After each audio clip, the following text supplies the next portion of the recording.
Good morning, it's January 10th, another cold 45-degree day in Florida, and I'm just hanging out with the cardinals and the blue jays and the squirrels, and they're having a little snack of birdseed there, and they're wondering why I'm standing in front of their birdseed.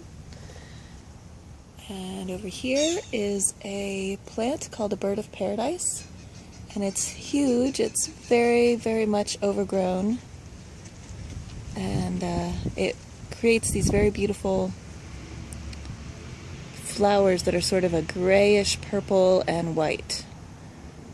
And in the morning, sometimes there are lots of birds around here.